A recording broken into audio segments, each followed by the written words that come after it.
So friend, जो next share आने वाला है उससे पहले मैं फिर से आपके साथ शेयर करता हूँ कि ये जो वॉच लिस्ट बनी है इसमें क्वार्टर 3 के जो रिजल्ट आए हैं लास्ट कुछ दिनों में, और उसके ऊपर आप अगर स्टॉक मार्केट स्पिन में भी जाके देखोगे तो मैंने चार्ट और उसके रिजल्ट वगैरह शेयर करे हैं। और उसमें मैं अराउंड 159 शेयर्स हैं, उसके अंदर मैं कोशिश करूंगा कि ज़्यादा से ज़्यादा सारे कवर हों। और एक प्लेलिस्ट बन जाएगी, आप उस प्लेलिस्ट को वॉच करें। कोई रिकमेंडेशन नहीं है, just for your education purpose है कि आप उसको देखें। आपको एक रेडीमेड सारा का सारा कंटेंट मिलने वाला है, आप सारा चीज़ें देखो, समझो, और फिर इन्वेस्टमेंट करने का प्लान बनाओ। और लेवल्स वगैरह भी मैं शेयर करने वाला हूँ। आप वीडियोस को अगर एंड तक देखते हो तो आपको काफ़ी सारी डिटेल इन्फॉर्मेशन मिलने वाली है। तो ये हमारा अभी सेकंड नंबर का शेयर होने वाला है, तो जल्दी से देखते हैं कि सो फ्रेंड, जल्दी से इसके डिटेल एनालिसिस देखते हैं, इसके फंडामेंटल वगैरह समझते हैं कि शेयर क्या है। इसकी मार्केट कैप है इस शेयर की 334, करंट प्राइस है 311। हाई इसने किया था 348 का, लो है इसका 90 का। डिविडेंड नहीं देती कंपनी, इसका फेस वैल्यू 10 है। स्टॉक का P37 है। और ये भी जो स्टॉक है ये भी गोल्ड सेक्टर से ही रिलेटेड है, और काफ़ी ज़्यादा डिज़ाइन वगैरह भी बनाता है, और डायमंड्स वगैरह पे कंपनी काम करती है।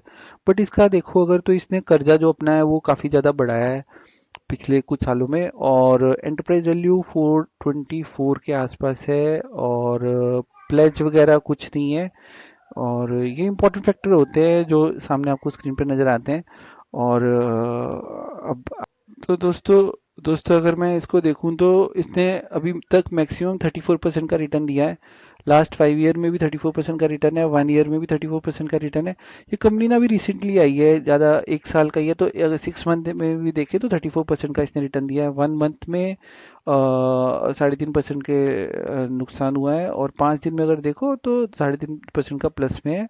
बाकी अगर लास्ट डे की देखें, हम बात देखें तो इसका 10% के लॉस में कंपनी, तो समझते हैं कि मतलब इस शेयर में नुकसान आया है, गिरावट आई है 10% की।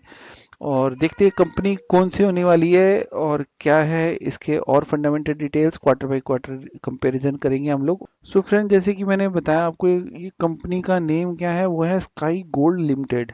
एनएससी पे लिस्टेड है कंपनी, और ये है sky gold limited is engaged in the business of designing, manufacturing, marketing gold jewellery.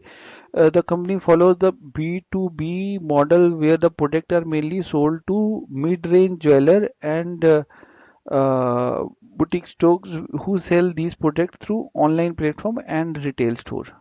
Right, तो यहाँ पे है कि अमेरिकन डायमंड और इन सब से रिलेटेड है कंपनी। और अगर मैं इसका इन्वेस्टर्स देखता हूँ तो देखो इसमें प्रमोटर होल्डिंग अच्छी है 73.55, और पब्लिक है इसके अंदर 26.45। और अगर मैं इसका क्वार्टरली अगर मैं डिटेल देखता हूँ तो ये काफ़ी अच्छा है अगर इसका रिजल्ट देखा जाए, 6.34 का। और अब तक का इसने दिसंबर, अभी ये रिसेंटली आया है, एनएससी पे लिस्ट हुआ है लास्ट ईयर। तो इसमें अगर देखें तो दिसंबर 21 में 3.14 था। बट अगर सेल भी इसकी बड़ी है यहाँ पे, बट इसने लगता है कि कुछ अपने बाकी कुछ खर्चों में कमी करी है। और जैसे इसके एक्सपेंस थे, इसने अपने एक्सपेंस कम करे हैं, और उन्हीं रीजन से इसका जो प्रॉफिट है वो बढ़ा है। अब एक्सपेंस में क्या कम करा है वो देखते हैं। जो मटेरियल की जो कॉस्टिंग है वो थोड़ी सी इसको सस्ती हुई है इसकी, तो वही रीजन है कि इसको प्रॉफिट में आई है कंपनी। राइट, तो इस तरीके से आप भी जाके चेक कर सकते हो कि क्या कौन सी कंपनी है, मतलब किस तरीके से एनालिसिस करते हो, वीडियोस को रोक के देख के समझ सकते हो। सो दैट आपको किसी पे भरोसा मतलब आप खुद से अपने एनालिसिस करके, आपका पैसा है तो आप सोच समझ के इन्वेस्ट करोगे। राइट, तो यहाँ पे इसका टैक्स भी कम हुआ है। और कंपनी का मेन ये इसमें समझने की चीज़ है कि अगर रॉ मटेरियल अगर इसका सस्ता होता है तो कंपनी प्रॉफिट में जाती है। तो इन सब फैक्टर पे ऐसी कंपनियों का जो कारोबार होता है वो डिपेंड करता है कि किस तरीके का एक्सपेंस वगैरह में देखो इसने कटौती करी है। सेल इसकी स्टिल थोड़ी सी कम हुई है, बट इस प्रॉफिट में आई है कंपनी। राइट, और अगर इसके पीयर्स देखते हैं तो ये सारे इसके पीयर्स हैं। और इसका जो पी आ रहा है वो 37 आ रहा है, सेल्स क्वार्टर बाई क्वार्टर की आ रही है 267 आ रही है, प्रॉफिट क्वार्टर प्रॉफिट वेरिएंस 101 का आ रहा है। तो इस तरीके से ये सारी और भी कंपनीज हैं, बट इसका रिजल्ट थोड़ा सा ना मेरे को बहुत अच्छा लगा कि रिजल्ट इसने अच्छा दिया है।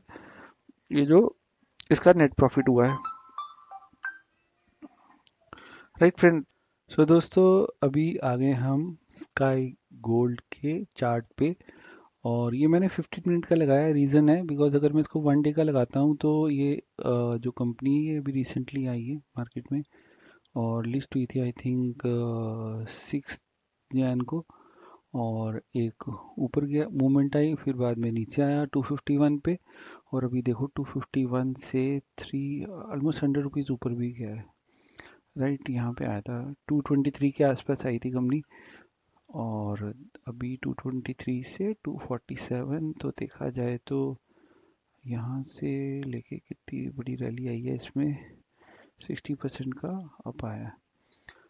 राइट, तो इसको 15 मिनट में देख लेते हैं।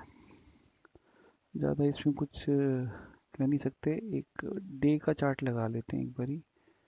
तो इम्पोर्टेंट लेवल्स नज़र आ सकते हैं जो कि ये एक इम्पोर्टेंट लेवल निकल के आता है। देन 252, ये इम्पोर्टेंट है। 252 पे आए तो एंट्री करो, 224 पे आए तो कुछ और वैल्यू ऐड करो इसके अंदर और क्वांटिटी ऐड करो। तो इस तरीके से टारगेट इसके फ़िलहाल तो आप लेके चलो फ्यूचर में भी ये वाले टारगेट, ठीक है दोस्तों। तो ये इसका स्काई गोल्ड के ये टारगेट हैं, मैंने आपके साथ शेयर कर दिए। सो फ्रेंड्स, अगर आपको डिटेल इन्फॉर्मेशन अच्छा लगा हो तो आप चैनल सब्सक्राइब करें।